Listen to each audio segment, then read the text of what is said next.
वर्णिवेशरमणीयदर्शनं मन्दहासरुचिराननम्बुजं पूजितं सुरनरोत्तमेर्मुदा धर्मनन्दनमहं विचिन्तये। गुरुर्ब्रह्मा गुरुर्विष्णु गुरुर्देवो महेश्वर गुरुः साक्षात् परं ब्रह्म तस्मै श्री गुरुवे नमः। ओम यवतारिणे श्री स्वामिनारायणाय नमो नमः।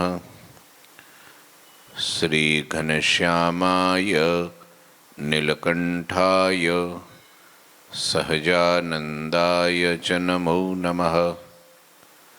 हरिकृष्णाय परम ब्रह्मणे च नमो नमः। श्री सद्गुरु चरणकमलेभ्यो नमो नमः। बोलो श्री स्वामिनारायण भगवाननी जय। श्री ठाकुर जी महाराजनी जय। श्री हरिकृष्ण महाराजनी जय। श्री घनश्याम महाराजनी जय। श्री सद्गुरुदेवनी जय। श्री 500 परमहंसनी जय। जय श्री स्वामिनारायण। कविश्वर दलपतराम विरचित पुरुषोत्तम चरित्र अध्याय 77मो। भगवान श्री हरि पश्चिम गुजरात काठियावाड़ में विचरण करे छे। फरता फरता झिंझावदर गाम, मोटा झिंझावदर अलैया बापूना दरबार में बिराजमान छे। एक घटना घटी के त्या एक पठाण एमने थोड़ो तकलीफ मानसिक शारीरिक जे कई उपाधि हती घाट संकल्पोनी, तो ये बीमारीना कारणे बहु फर्यो, दवाई बहु करी अने लोकोने बताव्युं ए बहु, तीर्थोय कर्या, ज्यां ज्यां ओलिया एवा मळ्या त्यां बधे माथा टेकव्या, पण क्यांय एने शांति थई नहीं। अने ज्यारे झिंझावदरना ए सीमाड़ा में बॉर्डर में ए जग्या में ए जमीन में ज्यारे एनो पग पड्यो એટલે હૃદયમાં શાંતિ થવા લાગી। આનંદ આનંદ થઈ ગયો। બધાય સંકલ્પો વિરામ પામી ગયા। મન સ્થિર થઈ ગયું અને લાગ્યું કે નક્કી આ ભૂમિનો પ્રતાપ છે। અહીંયા કોક મહાપુરુષ, અહીંયા કોઈક એવા વિભૂતિ પુરુષ અહીંયા બિરાજે છે જેના કારણે મને અનુભવ થઈ રહ્યો છે। હકીકત એવું છે। લાડુદાન ગઢવી વિદ્વાન પ્રકાંડ પંડિત શીઘ્ર કવિ સમ્રાટ રાજા રજવાડાઓમાં બહુ મોટા ગોલ્ડ મેડાલિસ્ટ, સન્માન પત્રો અને મોટું સ્થાન, એટલો મોટો કાફલો અને બધું લઈ રજવાડાઓને જીતતા, એના નામના કાવ્ય કીર્તનો બનાવતા એ જ્યારે ગુજરાત કહેતા કાઠિયાવાડમાં ભાવનગર આવ્યા અને ભાવનગરના રાજાએ મેણું માર્યું કે અહીંયા સ્વામિનારાયણનો પંથ ચાલે છે અને લોકો આવી રીતના ટીલા ટપકા કરે છે અને કળિયુગમાં તે કંઈ ભગવાન હોતા છે અને એ મારા રાજમાં આવું તૂત ચાલે છે, પાખંડ ચાલે છે, એને તમે કવિ વિદ્વાન છો, બુદ્ધિશાળી છો, પંડિત છો, કવિ છો અને તમે એને જીતી શકો ને આ બધું નાબૂદ કરી શકો। અને આને તો ભાઈ હવા ભરાણી એ કે કાઢી નાખું કાકરો,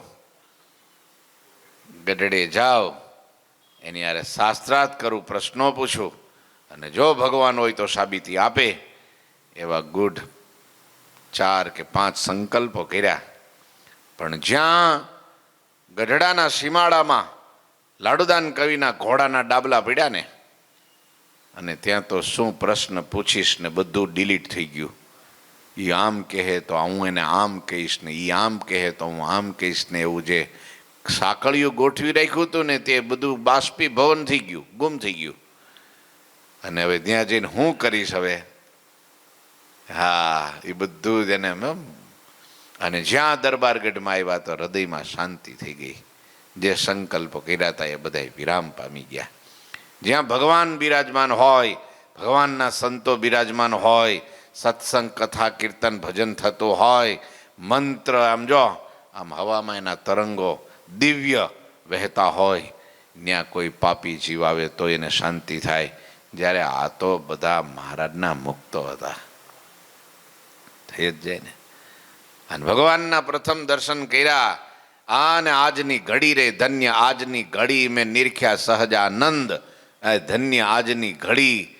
હે જ્ઞાન કુચી ગુરુ ગમશે ગયા તાળા ઉઘડી, અને લાડુ સહજાનંદ નિરખતા મારી ઠરી આંખડી, ધન્ય આજની ઘડી. આને પણ જ્યાં ઝિંઝાવદરની અંદર પગ મૂકોને શાંતિ થઈ ત્યારે એણે પોતાના ચિત્તમાં વિચાર કર્યો કે કોઈ જગ્યાએ મારું અંતઃકરણ શુદ્ધ કે શાંત થયું નહીં, પણ અત્યારે અચાનક આ ગામમાં આવતા જ મારું અંતઃકરણ કયા કારણે શાંત થઈ ગયું છે.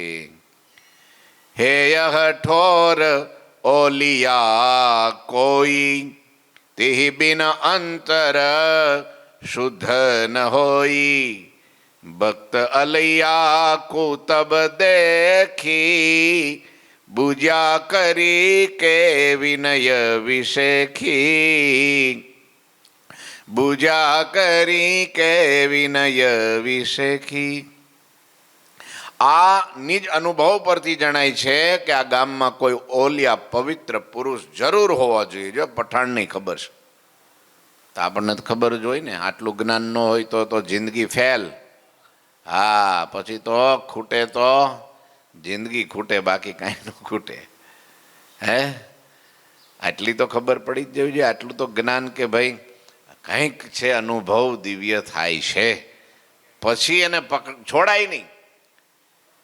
મહારાજે સારંગપુરના 7મા વચનામૃતમાં કીધું કે મનોમય ચક્ર એટલે મન છે અને 10 ઇન્દ્રિયો એની ધારાઓ છે, અને જે સ્થાનમાં એ મનોમય ચક્રની ધારા ઇન્દ્રિયો રૂપ જે કુંઠિત થાય એને નૈમિક શરણ ક્ષેત્ર જાણવું. એવું સંત સમાગમ રૂપી નૈમિક શરણ ક્ષેત્ર જ્યાં મળે અને ત્યાં પોતાનું કલ્યાણ ઈચ્છવું. જપ તપ વ્રત દાન પુન હોમ જે કંઈ સાધન કરે એ દિન પ્રતિદિન વૃદ્ધિને પામે, અને એવા સ્થાનમાં સ્થિર થઈને રહેવું અને ત્યાં પોતાનું કલ્યાણ ઈચ્છવું, દ્રઢ મન કરીને રહેવું. ત્યાં કયા સ્થાનને કીધું? કયું સ્થાન કીધું? 68 તીર્થમાંનું એકેય કીધું? એકેય ન કીધું. બોલો, કોઈ સ્થાન ભગવાને બાંધેલા કોઈ સ્થાનનું નામ ન દીધું. ત્યાં આ વચનામૃત છે ને એ સ્થાનથી પાર છે. સ્થાનાબાધિત કાળાબાધિત ગ્રંથ એટલે વચનામૃત છે. કોઈ વ્યક્તિને પણ ઉલ્લેખીને વ્યક્તિને પણ એ પરખ નથી આ કે ભાઈ આ જ વ્યક્તિ, એમ નહીં. આવા મહાપુરુષ જ્યાં વિચરણ કરતા હોય, તીર્થે જવું તો પણ એવા સંતનો સમાગમ કરવા માટે, એની સેવા કરવા માટે, એના થકી સત્સંગ કરવા માટે જવું, જ્ઞાન લેવા જવું. આટો મારીને લટક સલામ કરીને વયું ન આવવું, એ તીર્થનું સાચું ફળ છે. લ્યો, કોઈક મહાપુરુષ જ્યાં બેઠા હોય ને, ઘણીવાર ગુરુજી લોયામાં બેઠા હોય કે કંડારી બેઠા હોય, હિંડોળે હિચકતા હોય, પણ કોઈ અજાણ્યો માણસ આવીને એની પાસે બેહે ને, અજાણ્યો માણસ ઓળખતાય ન હોય કે સ્વામીજી બેઠા, હાલો ત્યાં દર્શન કરીએ. એ ખાલી દર્શન આમ આંટો મારવા જ આવ્યો હોય, પણ 1 કલાક 2 કલાક બેસી જાય ને ખબર ન રહે. પછી આપણને કે એનો અનુભવ કે અહીંયા ગુરુજી પાસે બેઠો અને હૃદયમાં એવી શાંતિ થઈ ગઈ, મજા આવી ગઈ કે જો આ અનુભવ થાય. નહીંતર એને કંઈ એનો સ્વાર્થ નથી કે આની પાસેથી ના મારે લઈ લેવું છે કે આની પાસે આ દઈ દેવું છે, કાંઈ નહીં. જો ઘણાને એવા અજાણ્યા વ્યક્તિ આવે તો એ હૃદયમાં શીતળતા છવાઈ જાય, શાંતિ થઈ જાય. આહા આહા આહા એમ થાય. હસતું ન રહે. એક બહુ મોટા વૈદ્ય, હજી હમણાં જ ધામમાં ગયા થોડો ટાઈમ પહેલા, ખ્યાત નામ વૈદ્ય, એ બોર્ડર ઉપર લડતા સિપાહીઓને યોગા શીખવાડવા જાય. બોલો, સોલ્જરોને, મોટા કમાન્ડોને ત્યાંના હોય એ લોકોને યોગાના ક્લાસ એને બધાને ટ્રેનિંગ આપવા માટે જાય. એવા મોટા, બહુ મોટું વડોદરામાં એનું નામ. અને એક દિવસ આપણને ગુરુજીને ખબર પડી કે આ બહુ મોટા યોગાચાર્ય છે અને બહુ સારા વ્યક્તિ છે અને બહુ સાત્વિક પુરુષ છે, તો આપણે સંતોની શિબિર છે તો એને બોલાવીએ, સંતોને પણ ટ્રેનિંગ આપે. તો આપણે બોલાવ્યા. પછી રોજ સવારે યોગા શીખવાડે સંતોને, પ્રાણાયામ, આસનો વગેરે જે કાંઈની ટ્રીટમેન્ટ, એ જે ધ્યાન ધારણા બધું જે કાંઈ હોય, બહુ સારા, બહુ પવિત્ર પુરુષ. એણે સંતોને કીધું કે મારે ગુરુજીનો ફોટો પાડવો છે. એ કીધું ગુરુજીના ફોટા તો ઘણા ઢગલા બંધ છે, જેટલા જોઈએ એટલા તમને મળશે. એમને સીધા ફોનમાં જોઈએ, પ્રિન્ટ જોઈએ, એમ નહીં, મારા કેમેરાથી ફોટો પાડવો છે. એટલે ભાઈ તમારો કેમેરો કંઈક જુદો પ્રકારનો છે? તો કે હા, મારો કેમેરો બાહ્ય ચિત્રને તો કેચઅપ કરે, પણ આજુબાજુમાં જે ઓરા છે ને એનો પણ ફોટો પાડી લે. ઓરા આવે, ઓરા ઇલેક્ટ્રોનિક્સ કહેવાય ને, ડિવાઇન વેવ્સ કહેવાય એને. દરેક વ્યક્તિની આજુબાજુમાં ફરતી હોય, ઓરા કહેવાય એને. આપણે જો ભગવાનની મૂર્તિ હોય ને તો ફરતી કોઈ આમ ચક્ર કરેલું હોય, જો વ્હાઇટ વ્હાઇટ કરેલું હોય, ખબર છે? ક્યાંક આમ ગોળ રાઉન્ડ કર્યો હોય, કોઈક આમ એરા નીકળતા હોય એવું બતાવ્યું હોય. જો ત્યાં મહારાજની બાજુમાં છે, ગમે ત્યાં જો મૂર્તિ હોય ને ત્યાં ફરતી કોઈ આમ ઓરા નીકળતા હોય મસ્તક ઉપરથી, શરીરમાંથી. હા, એ ઓરા કહેવાય, ડિવાઇનિટી કહેવાય. દિવ્ય હોય, પ્રકાશ હોય,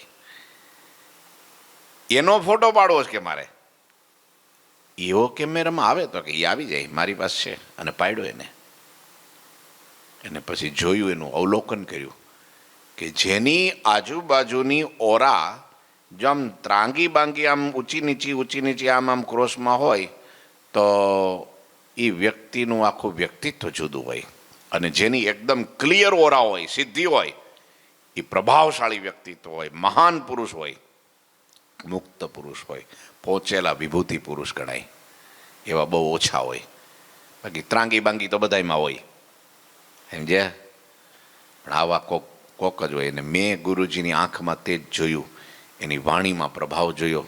અને આ પિક્ચર એ બતાવે છે, એની સાબિતી આપે છે કે આ કોઈક બહુ મોટા પુરુષ છે. એની ઓરા એકદમ ક્લિયર આવી. બોલો, આ સાયન્ટિફિક, સાયન્સ પણ પુરવાર કરી દે છે. આપણું આધ્યાત્મિક જગત તો કે જ છે અને એ તો પાકું જ છે, એમાં કોઈ શંકાને સ્થાન નથી. પણ કહેવાનો અર્થ કે ત્યાં આવા મોટા મોટા માણસો આવીને પણ પ્રભાવિત થઈ જાય. જેમ આપણા દાદા ગુરુજી હતા. ગુરુજી ઘણીવાર વાત કરે કે દાદા ગુરુજી ભણેલા નહોતા, બહુ સહી માંડ કરી શકતા, બહુ ચોપડી કાંઈ સ્કૂલે ગયેલા નહીં, અને બહુ પછી ખેતીનું કામ સંભાળતા અને પછી સાધુ થઈ ગયા. પણ વ્યક્તિત્વ એવું ભગવાનનું મોકલેલું હોય ને કે મોટા મોટા એ બેઠા હોય અથવા તો એ આવે સભામાં કે બધા બેઠા હોય, અને જ્યાં પણ ઓફિસ હોય કે ગમે ત્યાં, પણ એનું પગ પડે ત્યાં બધા ઊભા થઈ જતા. વિદ્વાનો, પંડિતો, કથાકારો, પદ પ્રતિષ્ઠાવાળા માણસો પણ તરત ઊભા થઈ જતા. આટલું વ્યક્તિત્વ હતું. આવો આવો નંદ સ્વામી આવ્યા, લો આવો આવો, કે આવો આવો. બધા પણ એના પ્રભાવમાં દબાઈ જતા. તો વિચારો, એવું વ્યક્તિત્વ. ખુદ મહારાજશ્રી પણ એમ કે અમે વડતાલ ત્યાં દર્શન કરવા જઈએ એટલે નંદ બાબાના આસને અમારે જવું પડે. બોલો, સામે ચાલીને મળવા જાય. નંદ બાબા આપણા નંદાખ્યાનમાં લખ્યું છે બધું.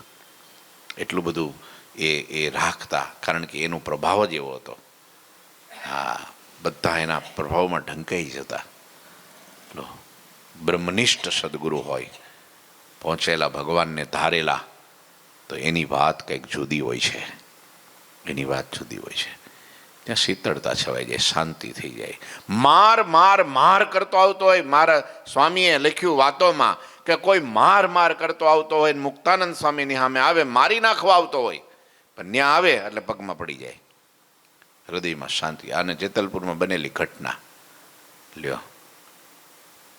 જેતલપુરની અંદર દ્વેષી લોકો, બીજા પરોક્ષના બધાય, એ લોકો બહુ દ્વેષ રાખતા. ને એના મનમાં એક એવું હતું કે સ્વામિનારાયણના ધર્મમાં સંપ્રદાયમાં એક મુક્તાનંદ મોટા છે, એને પકડો, એને ખતમ કરો, કાપડા ભેગા લાવો, તેનો આખો સંપ્રદાય આપણી ભેગો આપણો થઈ જાય, એ બધા આપણા ટોળામાં ભળી જાય. બોલે એને ખબર હતી કે મુક્તાનંદ કેવા છે. હજી કોડાઉન ઘણાને અંદર નથી ખબર કે મુક્તાનંદ સ્વામી કેવા છે. વિચારો, હે, એને ખબર હતી કે મુક્તાનંદ સ્વામી બહુ મોટા છે, અને મુક્તાનંદને પકડો જાઓ, અને આખું ટોળું આવ્યું મુક્તાનંદ સ્વામીને પકડવા ને મારવા. હરિભક્તોને ખબર પડી ગઈ કે આવે છે સ્વામી, હંતાઈ જાઓ, કાં વયા જાઓ, બીજે ક્યાંક દબાણ વયા જાઓ, વડતાલ વયા જાઓ, ગમીને વયા જાઓ, પણ અહીં નહીં, કારણ કે અહીં તમને મારવા આવે છે. સ્વામી કે ધીરા રહ્યો, ધીરા રહ્યો, એક હાકરનો પડો લાવો, નાળિયેર લાવો, ફૂલનો હાર લાવો, આપણે તો એનું સ્વાગત કરવા ભાગોળ જવું પડે સામે. અને ગયા હરિભક્તો સંતો લઈને, આવો આવો આવો આવો, તમે તો અમારા ગુરુભાઈ, પગે લાગ્યા, મળ્યા, આદર માન સન્માન આપ્યું ને એવી મીઠી વાણી, આ હા હા હા હા. તે પેલા બધા ઓગળી ગયા, ન્યામ ટાઢા બોળ થઈ ગયા, મારવા આવ્યા છે, પકડવા આવ્યા છે, બધું ભૂલી ગયા. બે હાયરા આગતા સ્વાગતા કરી, બધી રીતની વાતોચીતો કરી કે અમારે લાયક કાંઈ કાંઈ સેવા પધારવાનું કારણ. ત્યારે કે અમારે તો મુક્તાનંદનું કામ હતું, કે ક્યાં મળશે મુક્તાનંદ? તો સ્વામી હાથ જોડીને કે મુક્તાનંદ તમારી સેવામાં હાજર છે, સામે બેઠો. લ્યો, તમે મુક્તાનંદ? કે હા. તમે નો કોક મુક્તાનંદ બીજા, તમારે, તમે તો બહુ મહાન છો, તમારી પાસે બેઠા તો અમારો ક્રોધ શાંત થઈ ગયો. બોલો, આ હા હા હા. દાદા ગુરુજી અહીંયા સુરતમાં મહંત પદે હતા, રામપુરા મંદિરના. એ વખતે અહીંયા રુસ્તમબાગની જગ્યા થોડીક બીજાના કબજામાં લોકોએ પચાવી પાડેલી. ત્યાં કોઈ એક વ્યક્તિ ભરાઈ ગયેલો અને ડીંગો નાખીને બેઠેલો. ઘણી મહેનત કરી લોકોએ, ત્યાંથી વડતાલથી બધા ટ્રસ્ટી મંડળે, નાઈના બધા મોટા મોટા હરિભક્તો એને બધા એને કાઢવા માટે, પણ પેલો નીકળે નહીં. ઝઘડો થઈ ગયો, ગાળાગાળી થઈ ગયો, ને મારવા સુધી આવી ગયા, ને પછી તોય કાંઈ શાંત થયું નહીં. સ્વામીને હા સમાચાર મળ્યા, ગુરુજીને. કોને? દાદા ગુરુજીને, આપણા નંદ સ્વામીને આ સમાચાર મળ્યા. અરે ભાઈ, એવો કજિયો થોડો કરાય, હાલો હું આવું છું. આપણી જગ્યા છે? તો કે હા આપણી છે, મંદિરની છે. પુરાવા? તો કે બધું જ છે. તો હાલો.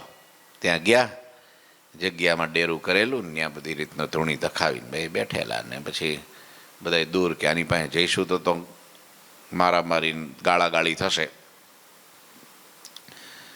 દાદા ગુરુજી કે તમે આમ છેટા રહ્યો ત્યાં, બહુ આપણે ત્યાં. પછી દાદા ગુરુજી એકલા ગયા, ને પહેલાં તો જોતા જ રહ્યા, એ કાંઈ બોલી જ ન ક્યાં. દાદા ગુરુજી એની પાસે જઈને બેહીને કહે છે, બહુ સારું લ્યો, આ જગ્યા બહુ સરસ તમે હાંચવી, કે કંઈક અમારે લાયક જરૂર હોય તો તમે કહેજો, કંઈ જરૂરિયાત લાગે, સીધું પાણી, આ તે ઘટતું વધતું જે કાંઈ, એ અમે તમને આપશું. તમે ચિંતા ન કરતા, આ જગ્યા તમે અત્યાર સુધી હાંચવી છે, હજી તમારે હાંચવાની છે, અમને કાંઈ વાંધો નથી. એવા મીઠા શબ્દો બે બોલ્યા, તે પેલો પગમાં પડી ગયો કે બાપજી આ જગ્યા તમારી છે, હું તો ઘર કરીને બેહી ગયો છું, આમાં મારી કાંઈ નથી, જે દી કહેશો તે દી ખાલી કરી નાખીશ. આ પ્રભાવ ઉધનામાં એવું થયું. ઉધનામાં હનુમાનજી મંદિર છે ને, પ્રસાદીનું સ્થાન છે, આપણું મંદિર સ્વામિનારાયણ મંદિર છે. ત્યાં પણ આવી પ્રોબ્લેમ. ટ્રસ્ટીઓએ બીજા ત્રીજા બધાએ બહુ મહેનત કરીને બધું બહુ એને યારે વિખવાટ ને ઝઘડા ને કંકાસ કરી અને જગ્યા લેવા માટે હતી, આપણી જ જગ્યા, મંદિરની જ, પણ બીજા આવી રીતના ઘૂસણખોર ઘૂસી ગયેલા. અને પછી દાદા ગુરુજીને ખબર પડી ને દાદા ગુરુજી ગયા, તો બધા જોતા રહી ગયા કે આ કેમ થાય છે. હારું, આપણે આ મથીએ છીએ, જોર કરીએ છીએ, બળ કરીએ છીએ, પાવર વાપરીએ છીએ, તોય સારું કંઈ થતું નથી ને સ્વામી કાંઈ બોલતા નથી ને થઈ જાય છે.